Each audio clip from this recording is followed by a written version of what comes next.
Telangana rising global summit కు అన్ని ఏర్పాట్లు పూర్తయ్యాయి. ఆధునిక హంగులతో అతిథులకు ఆహ్వానం, 2000 మంది సిబ్బందితో భద్రతా బందోబస్తు. రాష్ట్ర ప్రతిష్టాత్మక కార్యక్రమం అయిన తెలంగాణ రైజింగ్ గ్లోబల్ సమ్మిట్ కు సంబంధించిన ఏర్పాట్లు పూర్తయ్యాయి.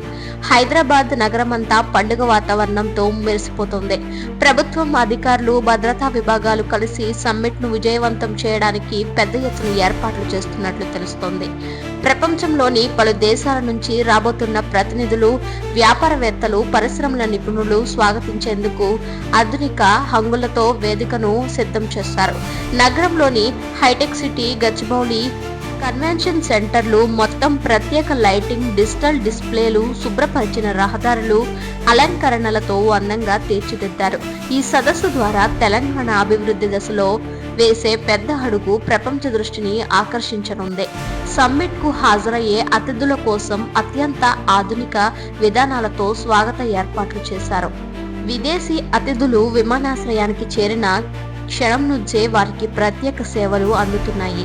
డిజిటల్ చెక్ ఇన్ విధానం, భాషా అనువాద సిబ్బంది, ప్రత్యేక వాహన సదుపాయం, సంప్రదాయ స్వాగతంతో అతిథులకు తెలంగాణ సంస్కృతిని చూపించే విధంగా ప్రభుత్వం ఏర్పాట్లు చేసింది. హోటళ్లు, సమావేశ ప్రదేశాల్లో అతిథుల కోసం ప్రత్యేక లాడ్జ్లు, విశ్రాంతి ప్రాంతాలు, సమాచార కేంద్రాలు ఏర్పాటు చేశారు. మొత్తం కార్యక్రమం అంతా అంతర్జాతీయ ప్రమాణాలతో నిర్వహిస్తామని సంబంధిత అధికారులు తెలిపారు. సమ్మిట్ ను దృష్టిలో పెట్టుకుని భద్రతా విభాగం అత్యున్నత స్థాయి చర్యలు తీసుకుంది. 2000 మంది భద్రతా సిబ్బందిని ఈ కార్యక్రమానికి కేటాయించారు. పోలీసులు, బాంబ్ డిస్పోజల్ టీంలు, డాగ్ స్క్వాడ్లు, ప్రత్యేక పర్యవేక్షణ బృందాలు విధుల్లో ఉన్నాయి. వేదికలు, హోటళ్లు, రహదారులు, పార్కింగ్ ప్రాంతాల్లో క్షణక్షణం పర్యవేక్షణ జరుగుతోంది. నగరమంతా ఏర్పాటు చేసిన శీఘ్ర ప్రతిస్పందన బృందాలు ఎప్పుడైనా సహాయానికి సిద్ధంగా ఉంటాయి. అదనంగా ఏర్పాటు చేసిన 300 సీసీటీవీ కెమెరాలు కమాండ్ కంట్రోల్ సెంటర్ కు లైవ్ ఫీడ్ ఇస్తూ భద్రతను మరింత బలపరిచాయి. తెలంగాణ రైజింగ్ గ్లోబల్ సమ్మిట్ ద్వారా రాబోయే సంవత్సరాల్లో రాష్ట్రం భారీ పెట్టుబడులను ఆకర్షించే అవకాశం ఉంది. ఐటీ రంగం, పరిశ్రమలు, స్టార్టప్లు, టూరిజం, విద్య, వ్యవసాయ రంగాల్లో పెట్టుబడుల అవకాశాలను ప్రభుత్వం ప్రపంచానికి చూపేందుకు ఈ వేదికను ఉపయోగించుకుంటోంది.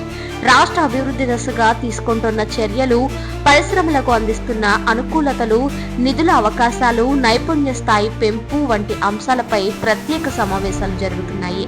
ముఖ్యంగా ఐటీ రంగంలో తెలంగాణ ఇప్పటికే సాధించిన విజయాలు అనేక దేశాల పరిశ్రమల దృష్టిని ఆకర్షిస్తున్నాయని అధికారులు పేర్కొన్నారు. ఈ సదస్సు ద్వారా తెలంగాణను గ్లోబల్ ఇన్వెస్ట్మెంట్ హబ్ గా మార్చే లక్ష్యంతో ప్రభుత్వం ముందుకు సాగుతోంది. సమ్మిట్ కారణంగా నగరంలోని రవాణా వ్యవస్థ కూడా కొన్ని మార్పులు చోటు చేసుకున్నట్టు ట్రాఫిక్ పోలీసులు తెలిపారు. Hitech city, Gachibowli, financial district ప్రాంతాల్లో వాహన రద్దీ పెరిగే అవకాశం ఉండడంతో పౌరులు ప్రత్యామ్నాయ మార్గాలను వినియోగించాలని సూచించారు. ఉదయం 9 గంటల నుంచి సాయంత్రం 6 గంటల వరకు కొన్ని రహదారులపై వాహనాల ప్రవేశాన్ని నియంత్రించే ఏర్పాట్లు చేశారు. పౌరులు అవసరం లేకుండా ఏ ప్రాంతాలకు రావద్దని, మెట్రో సేవలను, ఓఆర్ఆర్ మార్గాలను వినియోగిస్తే సౌకర్యంగా ఉంటుందని అధికారులు విజ్ఞప్తి చేశారు. సమ్మిట్ లో పాల్గొనే అతిథులకు తెలంగాణ సంస్కృతి ప్రత్యేకతను తెలియజేయడానికి సాంస్కృతిక కార్యక్రమాలు కూడా ఏర్పాటు చేశారు. తెలంగాణ సాంప్రదాయ నృత్యాలు, హస్తకళా ప్రదర్శనలు, స్థానిక వంటకాల స్టాళ్లు, బొమ్మల కొలువుల అలంకరణలు వంటి కార్యక్రమాలతో అతిథులకు రాష్ట్ర సాంప్రదాయాన్ని చూపించనున్నారు. ఈ కార్యక్రమాలు సమ్మిట్ కు వచ్చే అతిథులను ఆకట్టుకునే అవకాశం ఉందని అధికారులు భావిస్తున్నారు. విదేశీ ప్రతినిధులకు సాంప్రదాయ బతుకమ్మ అలంకరణలు, తెలంగాణ సంగీత వినోదం ప్రత్యేక ఆకర్షణగా నిలవనున్నాయి. ఈ కార్యక్రమాలు రాష్ట్ర సాంస్కృతిక వారసత్వాన్ని ప్రపంచానికి పరిచయం చేస్తాయని నిర్వాహకులు చెబుతున్నారు. మొత్తంగా చెప్పాలంటే తెలంగాణ రైజింగ్ గ్లోబల్ సమ్మిట్ వల్ల హైదరాబాద్ నగరం ఒక అంతర్జాతీయ కేంద్రంగా మారిపోయింది. నగరం మొత్తం ఉత్సాహంగా, రద్దీగా కనిపిస్తోంది. ప్రభుత్వం, అధికారులు, సిబ్బంది కలిసి ఈ కార్యక్రమాన్ని విజయవంతం చేయడానికి ప్రతి చిన్న విషయాన్ని కూడా శ్రద్ధగా పరిశీలిస్తున్నారు. ఈ సదస్సు ద్వారా తెలంగాణ అభివృద్ధికి కొత్త అవకాశాలు తెరుచుకునే అవకాశం ఉంది. పెట్టుబడులు, పరిశ్రమలు, ఉద్యోగాలు, అభివృద్ధి, ఆల్ ఆఫ్ దిస్ ఏరియాలో రాబోయే రోజుల్లో మంచి పురోగతి ఉంటుందని నిపుణులు అంచనా వేస్తున్నారు.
అమెరికాలో ప్రవాసాంధ్రులతో లోకేష్ భేటీ. మరో 15 సంవత్సరాలు ఏపీలో ఎన్డీఏ పాలన కొనసాగుతుందని వ్యాఖ్యలు. అమెరికా పర్యటనలో ఉన్న ఆంధ్రప్రదేశ్ రాజకీయ నాయకుడు నారా లోకేష్ అక్కడి ప్రవాసాంధ్రులతో విస్తృతంగా సమావేశమయ్యారు. ఈ భేటీ సందర్భంగా రాష్ట్ర రాజకీయ పరిస్థితులు, ప్రభుత్వం తీసుకుంటున్న అభివృద్ధి కార్యక్రమాలు, రాబోయే సంవత్సరాల్లో ఈ రాష్ట్ర దశ వంటి పలు అంశాలపై మాట్లాడారు. అమెరికాలోని పలు నగరాల నుంచి వచ్చిన ప్రవాసాంధ్రులు ఆయనను ఉత్సాహంగా ఆహ్వానించినట్టు తెలుస్తోంది. ఈ కార్యక్రమంలో లోకేష్ మాట్లాడిన మాటలు ఇప్పుడు ఆంధ్రప్రదేశ్ రాజకీయాల్లో చర్చనీయాంశం అయ్యాయి. ప్రజల ఆశీర్వాదం ఉంటే ఎన్డీఏ పక్షం రాబోయే 15 సంవత్సరాలు ఆంధ్రప్రదేశ్లో నిరంతరం పాలన చేస్తుందని లోకేష్ విశ్వాసం వ్యక్తం చేశారు. ఈ ప్రభుత్వం మంచి పాలన అందించేందుకు కృషి చేస్తుందని, రాష్ట్రాన్ని సమగ్ర అభివృద్ధి దిశగా తీసుకువెళ్లే ప్రయాణంలో స్థిరమైన ప్రభుత్వం అవసరమని ఆయన భావించారు. ఐటీ రంగం, విద్యా పరిశ్రమలు, వ్యవసాయం, ప్రభుత్వం చేపట్టిన పనులు రాబోయే రోజుల్లో మంచి ఫలితాలు ఇస్తాయని ఆయన వ్యాఖ్యానించారు. యువతకు మరిన్ని అవకాశాలు, ఉద్యోగాలు సృష్టించేందుకు ప్రభుత్వం పెద్ద ఎత్తున చర్యలు ప్రారంభించిందని ఆయన ఆంధ్రప్రదేశ్ భవిష్యత్తుకు ఎంతో ఉపయోగకరమని ఆయన తెలిపారు. భేటీలో పాల్గొన్న ప్రవాసాంధ్రులు కూడా రాష్ట్ర అభివృద్ధి, పెట్టుబడుల అవకాశాలు, ప్రభుత్వ విధానాల గురించి ప్రశ్నలు అడిగారు. వారి ప్రశ్నలకు సమాధానంగా లోకేష్ రాష్ట్రంలో పెట్టుబడులకు పెద్ద స్థాయిలో వేదికలు సిద్ధమవుతున్నాయని చెప్పారు. విదేశీ సంస్థలను రాష్ట్రానికి తీసుకురావడానికి ప్రభుత్వం ప్రత్యేక చర్యలు చేపడుతుందని ఆయన అన్నారు. అమెరికాలో ఉన్న ఆంధ్రులు కూడా తమ ప్రాంతం అభివృద్ధికి సహకరిస్తే రాష్ట్రానికి మరింత బలం చేకూరుతుందని లోకేష్ అభిప్రాయపడ్డారు. ప్రవాసాంధ్రుల సానుకూల స్పందన ఈ కార్యక్రమానికి ప్రత్యేక ఆకర్షణగా నిలిచింది. ఈ సమావేశంలో లోకేష్ చేసిన మరో వ్యాఖ్య కూడా పెద్ద చర్చకు దారితీసింది. తన తల్లిని గతంలో అవమానించిన వారిని వదిలేదే లేదని, ఇలాంటి వ్యవహారాలు ప్రజాస్వామ్యంలో మంచి సంకేతాలు కాదని ఆయన స్పష్టం చేశారు. కుటుంబంపై వ్యక్తిగత విమర్శలు చేయడం రాజకీయాల్లో ఉండకూడదని, ఇలాంటి వ్యవహారాలను భవిష్యత్తులో కఠినంగా ఎదుర్కొంటామని ఆయన అన్నారు. రాజకీయంగా విభేదాలు సహజమని, కానీ వ్యక్తిగతంగా దాడులు చేయడం సరికాదని లోకేష్ అభిప్రాయపడ్డారు. ఈ వ్యాఖ్యలు సోషల్ మీడియాలో పెద్ద చర్చకు దారితీస్తూ విభిన్న అభిప్రాయాలు వ్యక్తమవుతున్నాయి. అమెరికా పర్యటనలో భాగంగా లోకేష్ పలు సాంకేతిక సంస్థల ప్రతినిధులతో కూడా సమావేశమయ్యారు.